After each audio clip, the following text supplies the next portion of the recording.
can see there is asterisk there is because there are software for automated backups. We actually use one in IFER. We paid about $40 for a lifetime license, and it works without problem. So you can overcome this limitation quite easily.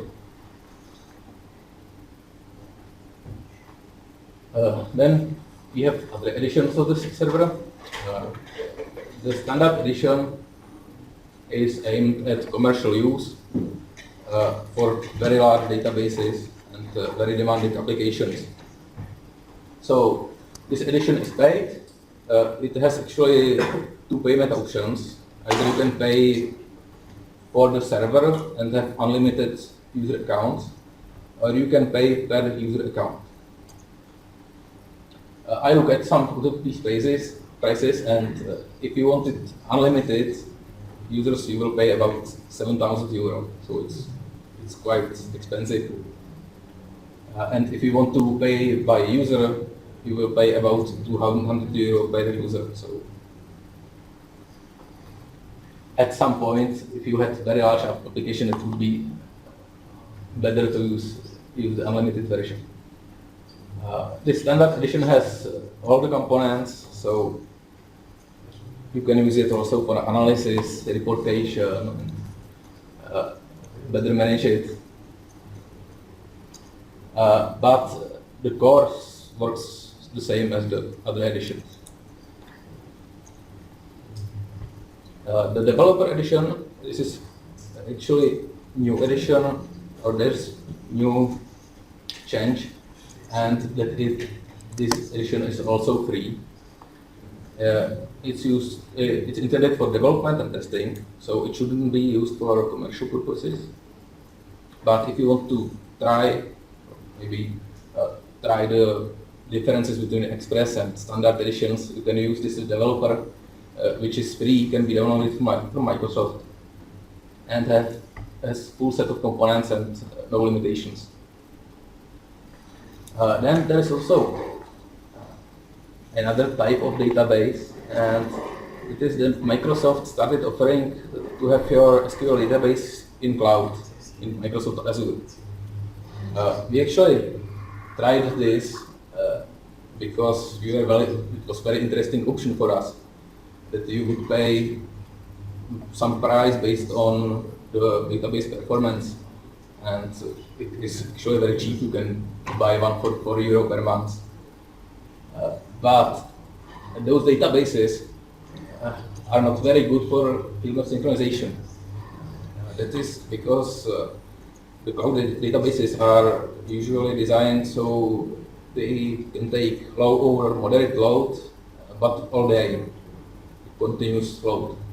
But synchronization works the other way, because when no one synchronizes, there is no load.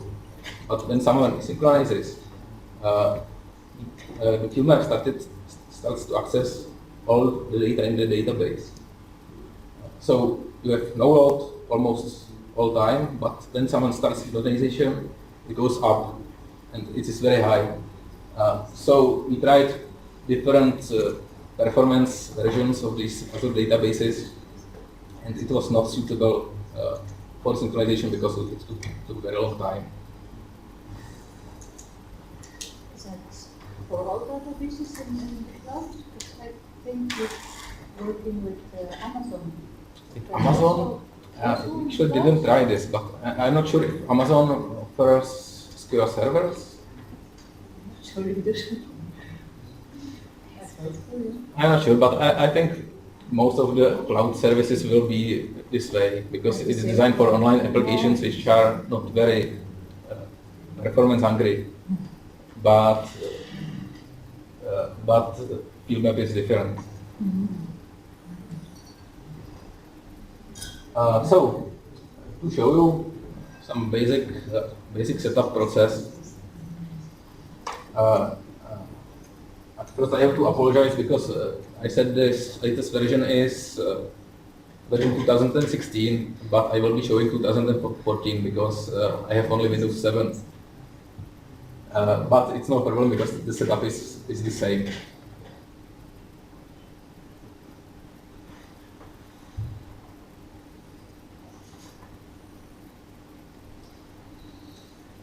Okay, so to show you, I have this freshly installed computer, and I have downloaded the developer edition, so it has all the components. Basically, you download an ISO file, burn it to CD or mount it to virtual CD-ROM, and you have this setup disk. This is the complete version? Yes, this is the developer edition, so it has all the components. So when we start the installation, we have some links, which are actually quite useful because you have a documentation, how to get data tools, and system configuration checker, which is very useful because you can actually check how the database will perform on your computer. So, if we click on installation, we can choose either to upgrade our existing installation if we had one, or we can start new installation.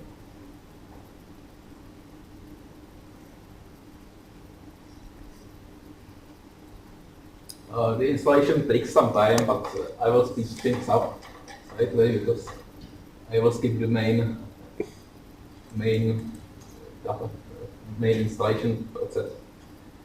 So the developer edition is free, so you have the product key already there.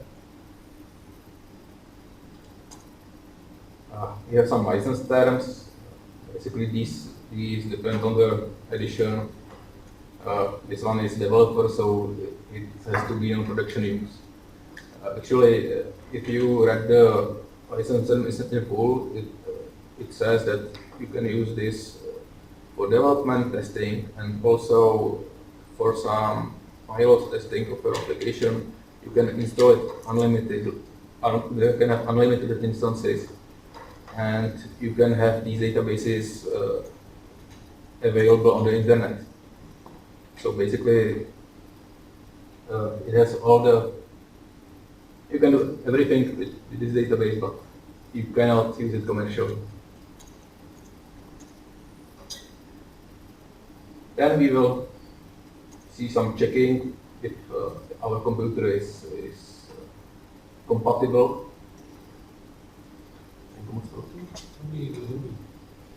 So it will check, and if everything thinks it's okay, we will run the installation.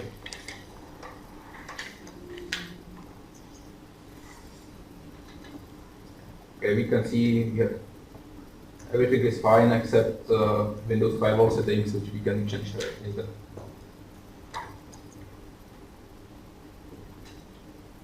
Here we can actually choose if we want to run the setup and set our parameters. Then there is option for this component for SharePoint systems, which is information system from Microsoft. So we will skip this, and then we can install all features with default values. This means that it will install without your supervision, and everything will be set as default. But we want to look at the setup, so we will select Cherry installation. And then you will not see the main screen of the setup because it's too big. So I have to make it small.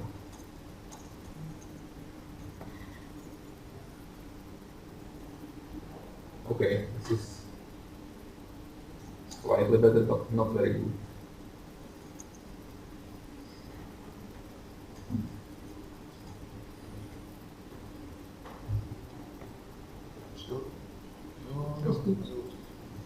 Okay, so as you can see, here we have very large list of all the components you can install. So here you have to think about what will you use this for. Basically, for synchronization, you only need one thing, and that is the database engine. But with this, you don't even have any way to manage your server. So another thing you will have to install is management tools. Those are tools that can be used for server management, also to access data, to manipulate data, and actually can be used on, doesn't have to be used installed on the same computer as the database engine. You can connect to the database engine remotely, but you need to have it somewhere to manage your database.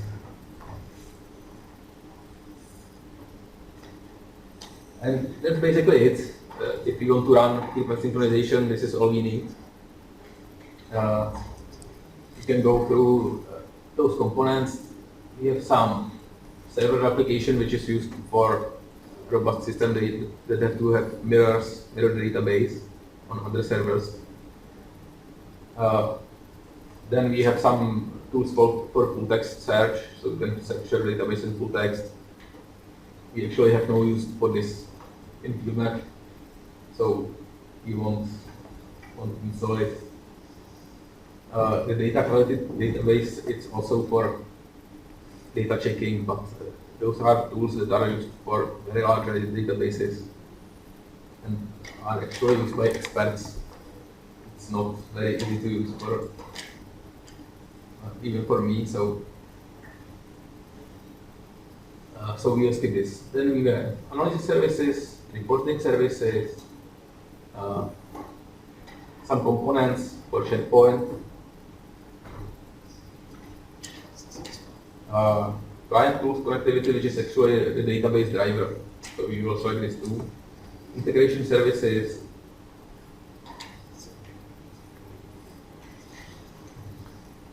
and some other components that are not very useful, I would say.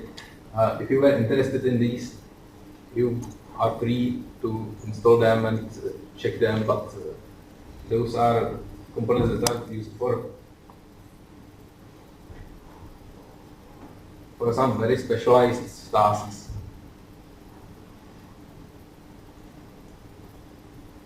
So the next step would be to select where we want to install. So we'll let it install to program files. Click next.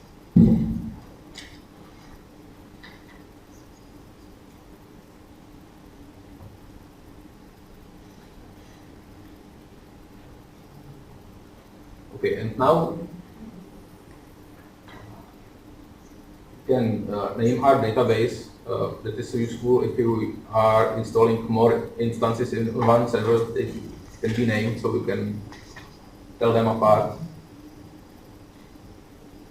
So we can name our instance as server, for example.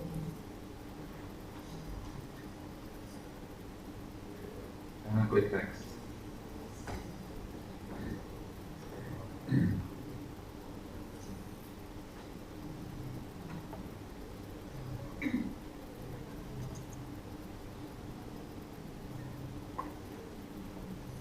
Okay, and now we have the configuration part. When we configure if the database agents should start automatically or manually. This is useful if you have it only for testing. You don't need to have it running all the time because it takes some resources to run. So if you want to test it, you could change this automatic to disable. There are actually three services. One is SQL Server Agent, which is a kind of task scheduler that can make those automated backups and so on. The database engine, which is the main part, and SQL Server Browser, which is one part that allows you to discover the server on your network. We will keep them disabled for the time, and you can change it later. Then you have collision, which is setting for the default text encoding. I should say that, for example, in in field map, all the texts are UTF-8, so you don't have to set it for field map. But if you have some application that uses non-Unicode data, you can change how it should behave. You have many choices of languages and many choices on encodings.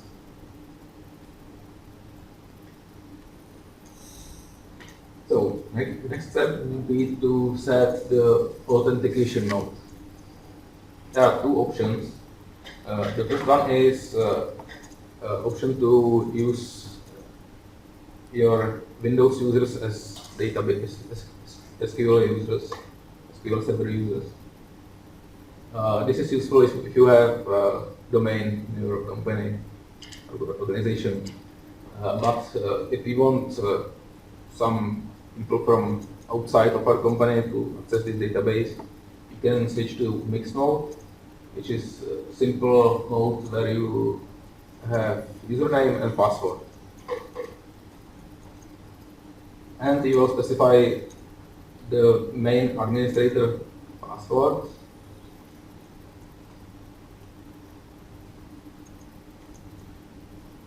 After the database installs, this will be only user that will be made and able to connect to the database. So you should remember the password. And there is settings for data directories. This is folders where the data will be stored. So if you wanted the data to be on, for example, different disk or different folder, you can set it here. The same is for backup directory, to save backups in some directory, and so on. The file system option is actually not very usable. This is option for using SQL Server, very large files, but we will not enable this because we have no use for it now.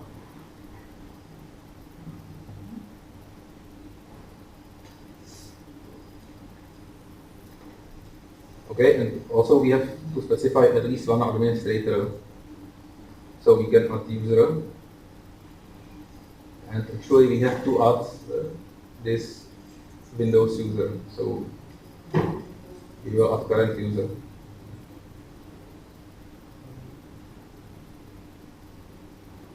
This means that me, this user from this computer, can access this database as administrator.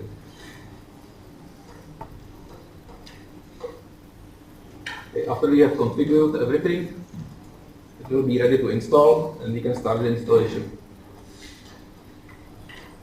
The installation actually takes some time. I think usually it's about 15 to 30 minutes.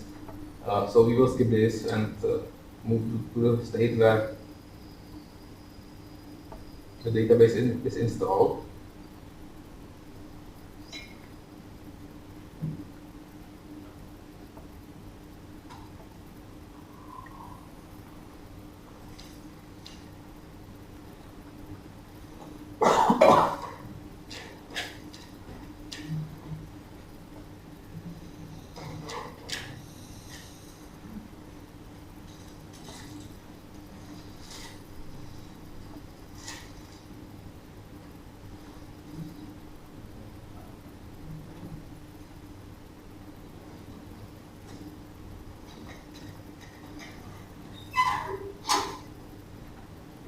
Set the size.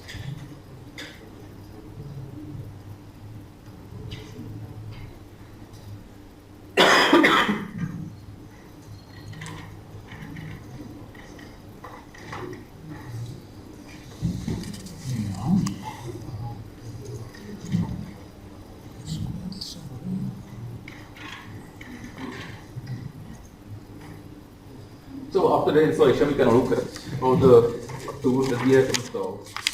So if we check the program files, we have this folder, Microsoft SQL Server 2014, and we will see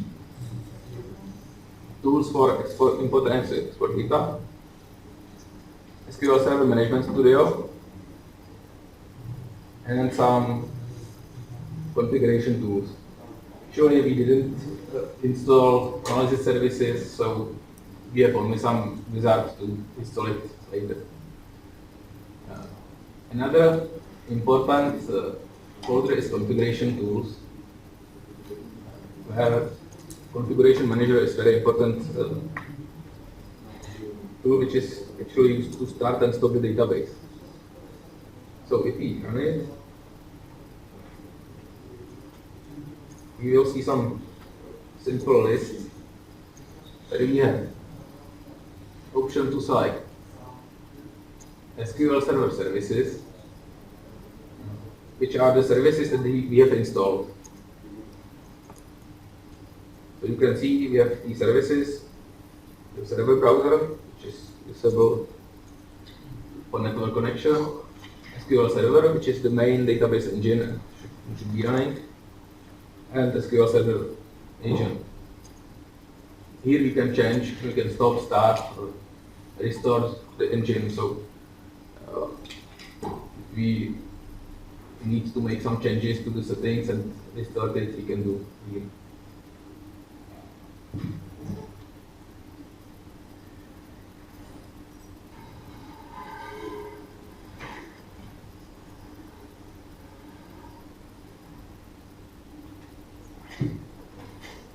Okay, another important option is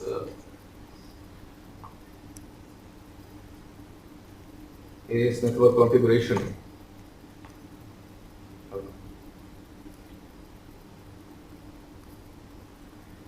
The SQL Server allows you to use three protocols for communication. One is shared memory, which is the faster one, but it only works on local computer. So if you are connecting to the database on the same computer, you will always use shared memory.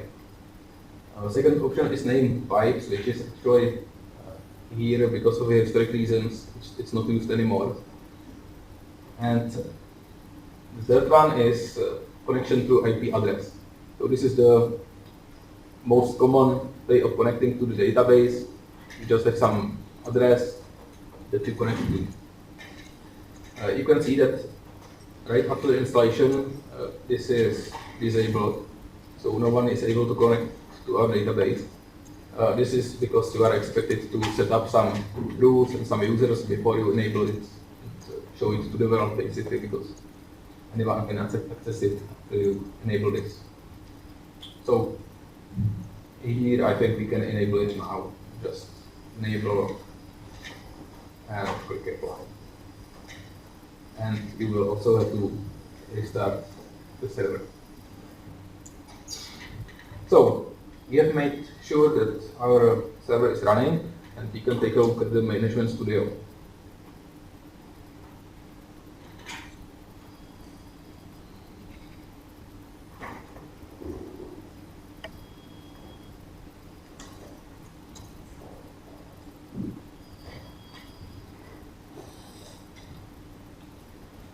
So as I said, this Management Studio can connect to local databases, but also to remote databases. So we have to specify to which server we want to connect. So here I will connect to localhost because it's on this computer. And also I will use Windows Authentication because I set up the user with Windows Authentication. We connect. You will see this menu with all the options we have to work with our databases. So there is a folder for databases. If we had some, it should be shown here. There are security settings. Server objects and application are also always on availability are functions that are not very often used. These are used if you have this server act as a backup server. So we have this server acts as a mirror for some server, and when the main server goes down for whatever reason, this server takes over. But this function we will not use, so we can skip those. And then we have this management group that allows you to set up logs and some data maintenance, and basically all these management tools need to be automated. So they work with the SQL Server agent, and you schedule them to run at some preset point or time, and for example create backup or check if the database is running and send you some performance logs and so on. So basically now our server is already ready to be used with ILMAP as a synchronization server, but we only have one user, that is the administrator, and usually we don't want to give anyone other than us the administration rights. So we will create one user that will have limited rights, but will be able to connect to this database, create synchronization server, and use it. So to do this, we will go to the security group and logins. As you can see, there are some existing logins listed here. Those started with NT and MS are internal plugins that are used by the database engine itself, so we can't use these.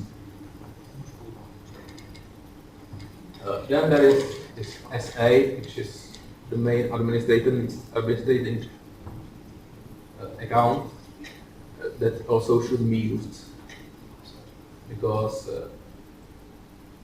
this one is also used by the system, but can be also used by you. But you should be very careful about using it because it has full access and full control about this database. Then we have me, because I specified myself to be administrator in the setup. If you want to add another user, you will click logins and select new login.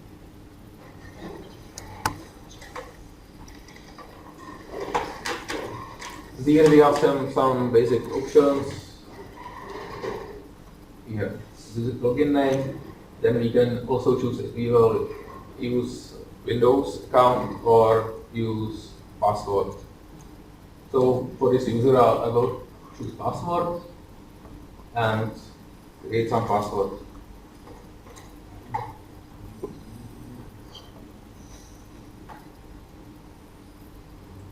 There are some options that can be used to ensure that the password are safe and so on, because you can usually enforce password expirations. For example, each user will have to change his password every year or so. The password policies can be customized very highly, so you can choose what symbols should be in the password and so on. But for now, we will leave this as it is in the default setting. Then for each user, we can set up some roles. So database creator is, for example, preset role for people who can create databases. Disk admin or any admins are for people who have some responsibility about managing this server. For example, security admin can manage user accounts. Server admin can manage the whole server, and so on. For now, we will leave this user as a public. This means that he doesn't have any rights other than actually connect to this server, but won't be shown any databases and wouldn't be able to do anything.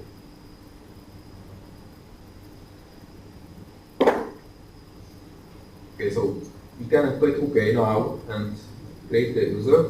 You can see this here now, and you can go back to these settings again by clicking Properties. Change the password and any settings, and also you have this table of securables, which are like categories of access that we can set up for each user. So I think most of these are quite self-explanatory. If we go down, there are many of these options. For example, we will choose this create any database. This means that the user will be able to create a database. So if you want this user to be able to create synchronization project from the field map, you will have to have this right.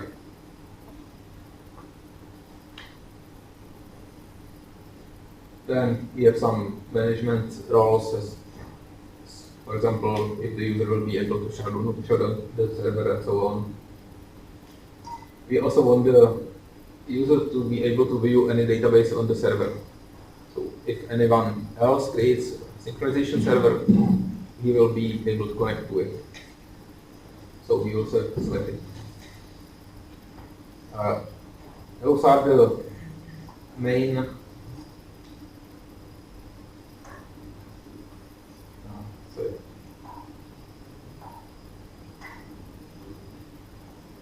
those are the main options that every user has to have for use with human. Any other option is to connect database, which is also needed for each user, and that's basically all. There is only one option that every user has to have, and that's view server state. Actually, without this option, no one will be able to complete the synchronization, because during synchronization, there are some communications that check the server state, and